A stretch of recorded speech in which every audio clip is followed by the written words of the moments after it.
Frères et sœurs, méditons deux autres stations aujourd'hui. La 11e station, Jésus est cloué à la croix. Pour mieux y parvenir, les soldats ont utilisé des clous énormes afin de transpercer la chair de Jésus et le bois en même temps. Son sang coule abondamment. Le Christ est non seulement blessé dans sa chair, mais aussi dans son cœur. Mourir en croix chez les Juifs est une mort honteuse. Ces soldats ont donc encore une fois humilié le Christ. Mais il s'est laissé faire pour notre salut. Quel sacrifice, quel amour! Lorsque les soldats ont élevé la croix, la tradition raconte que le poteau vertical unit la terre et le ciel, et le poteau horizontal embrasse tous les points cardinaux. Jésus étreint les hommes et les femmes de toutes les époques, de toute la création. Jésus est resté endolori sur la croix, supportant une souffrance atroce qui durera 3 heures.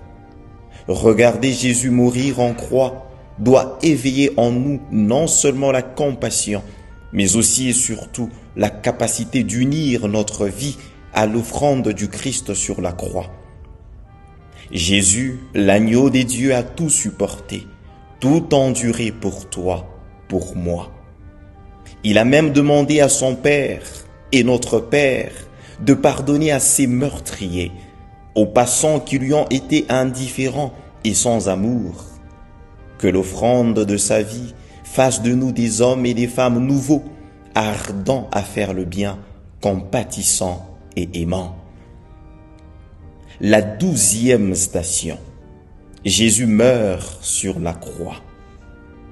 À la 9e heure, Jésus rend l'esprit. Tout est accompli.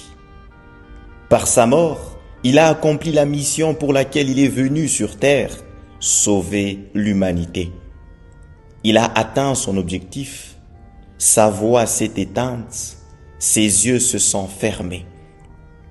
Les ténèbres ont envahi le monde, mais dans le cœur des disciples a continué de briller l'espérance de la résurrection. Les disciples croient que Jésus va ressusciter, comme il le leur avait dit. Telle est aussi pour nous une évidence à ramener même dans notre vie quotidienne. Un mariage où l'amour ne se vit plus, un travail ou encore des projets morts depuis des années, une maladie diagnostiquée incurable depuis peu, des fiançailles qui n'aboutissent toujours pas au mariage, des femmes qui ne mettent pas encore au monde. Ce sont autant des choses où la mort a pris le dessus, si pas le devant. Notre croyance, notre certitude est qu'après sa mort, Jésus est ressuscité.